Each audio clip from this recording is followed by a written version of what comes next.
مصطفیٰ ہوں، میرا آسرا نبی ہے، میں گدائے مصطفیٰ ہوں،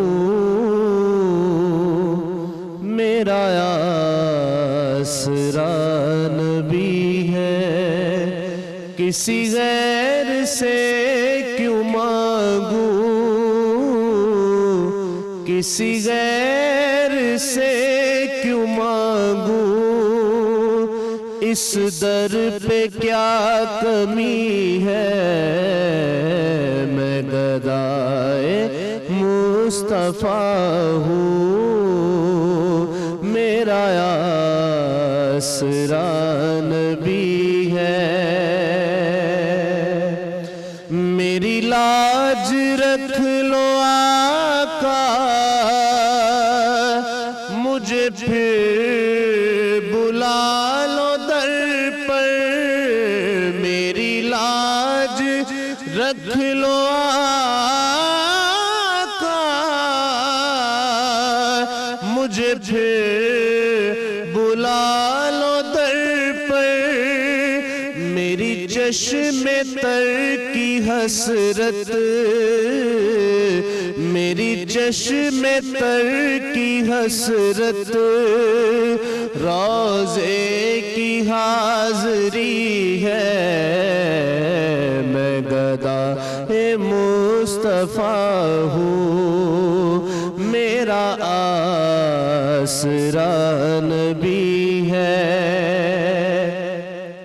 اور جو ہے وارثان جنت میرے پیشوا وہی ہے، جو ہے وارثان جنت میرے پیشوا وہی ہے، مشکل میں میری ہر پل،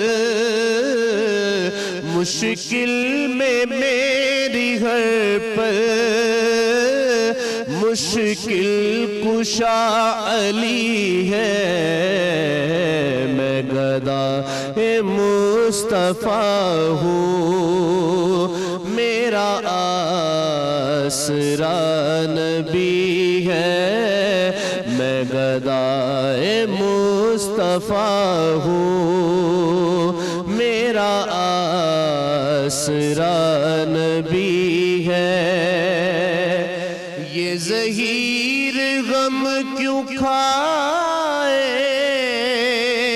اچھی گزر رہی ہے، یہ زہیر غم کیوں کھائے،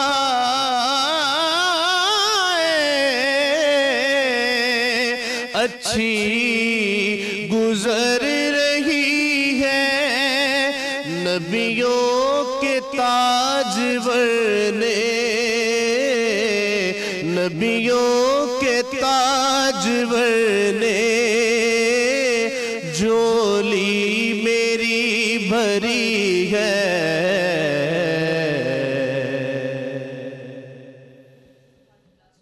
ماشاءاللہ فرید حسین فریدی صاحب نے نعت رسول مقبول پیش کی۔ السلام علیکم، آپ دیکھ رہے ہیں خیر رمضان، میں ہوں حنا عادل اور میں ہوں علی انیک سید۔ امید آپ خیر و عافیت سے ہوں گے۔ 17 رمضان المبارک آپ کو مبارک ہو، اور اس کے ساتھ ساتھ ابھی افطاری کچھ ہی دیر میں ہوگی، تو آپ نے یہ یاد رکھنا ہے سڑکوں پر اور مارکیٹوں میں رش تو بہت نظر آ رہا ہے، کوئی خریداری کے لیے جا رہا ہے، کوئی افطاری کے لیے بھاگ رہا ہے، لیکن روڈ ریج سے پرہیز کیجئے، کیونکہ اتنا رش ہو جاتا ہے اس وقت میں کہ آپ صبر کا دامن ہاتھ سے چھوڑ دیتے ہیں۔ تو صبر کا دامن آپ نے ساتھ رکھنا ہے، یہ بھی روزے کا حصہ ہے، روڈ ریج نہیں کرنی ہے، اور اس کے ساتھ ساتھ آج ایک خاص دن بھی ہے۔ جی ہاں بالکل، آج 17 رمضان المبارک ہے، اور آج کا دن تاریخ اسلام کا وہ عظیم الشان یادگار دن ہے جب اسلام اور کفر کے درمیان پہلی فیصلہ کن جنگ لڑی گئی۔ جی ہاں، ہم غزوہ بدر کی بات کر رہے ہیں، جس میں کفار قریش کا غرور خاک میں ملا اور جذبہ ایمانی سے سرشار مسلمانوں کو فتح ملی، کیونکہ 13 سال تک کفار مکہ نے نبی کریم صلی اللہ علیہ وآلہ وسلم اور آپ کے صحابہ کرام پر ظلم و ستم کے پہاڑ توڑے۔ ان کا خیال تھا کہ مٹھی بھر یہ بے سر و سامان بھلا ان کی جنگی طاقت کے سامنے کیسے ٹھہر سکتے ہیں، لیکن قدرت کو کچھ اور ہی منظور تھا۔ کفار کی تعداد 1000 اور مسلمانوں کی تعداد 313 تھی۔ خدا کی غیبی مدد آئی اور کفار مکہ کو شکست ہوئی۔ نبی کریم صلی اللہ علیہ وآلہ وسلم کی دعا اور جذبہ ایمانی سے مسلمانوں نے 70 جنگجوؤں کو واصل جہنم کیا اور اس غزوہ میں 14 صحابہ کرام نے شہادت نوش فرمائی۔ جو آج کا ٹاپک ہے وہ غزوہ بدر ہی ہے اور اس دن کو یوم فرقان کہا گیا ہے۔ اس پر ہم نے بات کرنی ہے۔ ہمارے مہمانوں کا تعارف آپ سے کروا دیتی ہوں۔ پروفیسر ناصر صاحب ہمارے ساتھ موجود ہیں، پروفیسر فہد علی کاظمی صاحب ہمیں جوائن کریں گے اور اس کے ساتھ ساتھ ہمارے نعت خواں فرید حسین فریدی ہمارے ساتھ موجود ہیں۔ تو پروفیسر صاحب کیسے ہیں آپ؟ الحمدللہ ٹھیک ٹھاک؟ اللہ کا بڑا کرم ہے۔ آج ہماری جناب ہوسٹ ہے نا عادل کوئی ٹھیک نہیں لگ رہی ہے، بس وائرل جو چل رہا ہے سب کے ساتھ وہ بھی تھوڑا بہت مجھ پہ بھی اثر ہوتا ہے۔ اللہ تعالیٰ آسان فرمائے، اللہ تعالیٰ کرم کرے، لیکن کیئر کرنی چاہیے۔ ڈاکٹر کو ملیں، دوائی لیں، اور ہمارے ناظرین میں سے بھی میں یہ مشورہ دوں گا کہ ماہ رمضان ہے تو بیماری کو اپنے لیے خود ہی ڈریگ نہ کریں، جلدی ڈاکٹر کو مل لیں، بالکل جلدی بہت ڈاکٹر۔ بہادر ہوتی ہیں ہماری خواتین، بہت ساری ذمہ داریاں ادا کر رہی ہوتی ہیں، صحیح کہہ رہے ہیں اس آپ، کی صحیح کہہ رہے ہیں۔ اس کی زد میں آ جاتی ہیں۔ تو فاضل صاحب آپ بتائیے گا آپ کا کیسے چل رہا ہے؟ جی الحمدللہ بڑا ماشاءاللہ رمضان کی برکت، رونق، اور ساتھ تھوڑا ہیکٹک بھی رہا، مطلب ماشاءاللہ، اور سب سے بڑھ کر جو آپ کے ساتھ ہم یہ آتے رہے ہیں بہت ہی زبردست رہا ماشاءاللہ۔ بالکل بالکل۔ ناصر صاحب موضوع پہ آتے ہیں۔ غزوہ بدر کا جس طرح سے میں نے ذکر کیا اور جس طرح سے میں نے بات کی، جس طرح سے مسلمانوں کو فتح ملی اور کفار مکہ کو شکست ہوئی، اور وہ سوچ بھی نہیں رہے تھے کہ یہ بے سر و سامان 313 ہمیں شکست دے دیں گے، اور پھر اس کو یوم فرقان کہا گیا۔ کیا کہیں؟ بسم اللہ والحمدللہ والصلاة والسلام علی رسول اللہ وعلی آلہ وصحبہ ومن تبعہ ومن والا۔ دو بنیادی باتیں عرض کروں گا تاکہ اس پر بیس کر کے ہم آگے چلتے جائیں۔ پہلی بات تو یہ ہے کہ حضور سرور دو عالم صلی اللہ علیہ وآلہ وسلم جب مکہ سے ہجرت کر کے مدینہ آگے، اور آپ کے صحابہ بھی کسی نہ کسی طرح بچا کے مدینہ آگے، مکہ والے چاہتے نہیں تھے، مکہ والے ان کو روکتے تھے۔ ہر صحابی جنہوں نے ہجرت کیا وہ مشکل سے آئے ہیں۔ خود رسول اللہ صلی اللہ علیہ وآلہ وسلم کی ہجرت بھی، آقا علیہ السلام ایک تو کعبہ کو چھوڑنا نہیں چاہتے تھے، اور پھر حالات ایسے پیدا ہوئے، رات کے اندھیرے میں آئے، اور جب آقا نکل رہے تھے تو وہ پیچھے سے ڈھونڈ رہے تھے اس طرح کہ جو ڈھونڈ کر لائے گا اسے 100 اونٹ دیں گے۔ بہرحال ایک مشکل سفر تھا۔ جب آقا علیہ السلام اور آپ کے اصحاب مدینہ میں آ گئے تو مدینہ میں حضور سرور دو عالم صلی اللہ علیہ وآلہ وسلم کو رب ذوالجلال نے ریاست مدینہ کا کانسٹیٹیوشنل ہیڈ بنا دیا۔ یہ بات بھی مکہ والوں کو ہضم نہیں ہوتی تھی۔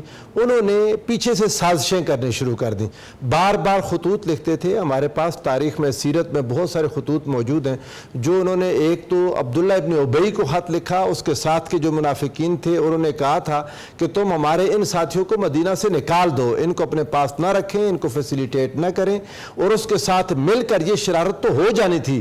آقا دو جہاں صلی اللہ علیہ وآلہ وسلم کو خبر ہوگی، اور آپ نے جا کر ابن ابی کے پاس ایسا خطاب فرمایا اور ان کو سمجھایا کہ تم اپنے بھائی بیٹوں کو قتل کرنے میں لگو گے تو نقصان تمہارا ہی ہے۔ عبداللہ ابن ابی کی جمعیت منتشر ہو گئی۔ اس کے بعد انہوں نے ایک قبیلہ تھا یہود کا، اسے خط لکھا اور ان کو تیار کیا کہ مسلمانوں کو نکالیں۔ مسلمانوں کے جو مویشی کو باہر کھیتوں میں نکلتے تھے ان کو پکڑ کے قتل کر دیتے، تنگ کرتے تھے مسلمانوں کو۔ مسلمانوں کو تنگ کر کے مکہ سے نکالا تھا۔ اب مدینہ میں بھی مسلمانوں کو آرام سے بیٹھنے نہیں دے رہے تھے، تو رسول اللہ صلی اللہ علیہ وآلہ وسلم نے ایک بڑا مناسب فیصلہ فرمایا کہ ابو سفیان کا جو قافلہ شام گیا ہوا ہے اس فاصلے نے واپسی گزرنا ہے مدینہ سے قریب راستے سے، بئیر احمر کے راستے سے، تو ہم اس کو بدر کے میدان میں روک لیں، کیونکہ اس سے ان کی جو معاشی کیفیات ہیں، معیشت کو ایک دھچکا پہنچے گا۔ وہ جو ان کا سال میں 2 سفر کرتے تھے نا، قرآن مجید نے بیان کیا لإیلاف قریش ایلافہم رحلۃ الشتاء والصیف، 2 سفر تھے، اور یعنی ان کی ڈالرز میں 2.5 لاکھ ڈالرز کے قریب آج کے مستشرقین لکھ رہے ہیں ان کی وہ انویسٹمنٹ تھی، اور کروڑوں روپے کی وہ انویسٹمنٹ تھی۔ آقا علیہ السلام نے چاہا کہ انہیں معاشی طور پر کمزور کریں تاکہ وہ مسلمانوں کو مدینے میں آرام سے تو رہنے دیں۔ بہت درست فیصلہ تھا۔ آقا علیہ السلام کی جب خبر ملی کہ وہ فاصلہ چند دنوں کے فاصلے پر ہے تو آپ نے اپنے اصحاب سے فرمایا جس کے پاس اس کی سواری موجود ہے موقع پر وہ میرے ساتھ نکلے، تو جو فوراً تیار ہو سکے صحابہ آقا علیہ السلام ان کو لے کر نکلے۔ اب جب بدر کے راستے میں ابو سفیان کو یہ خبر مل گئی کہ مجھے راستے میں یہ لوگ پکڑنے لگے ہیں، تو اس نے ایک زمزم نام تھا، دعوت کے ساتھ ہے، اردو میں زواد بولتے ہیں، اس شخص کو مکہ بھیجا کہ جا کر ان لوگوں کو اطلاع کر دو کہ تمہارے لشکر پر حملہ ہو گیا۔ مکہ والوں کو خبر دینے سے پہلے ایک حضور علیہ السلام کی پھوپھی جو مکہ میں ہی رہ رہی تھیں، حضرت عباس بن عبد المطلب کی بہن تھیں، عاتقہ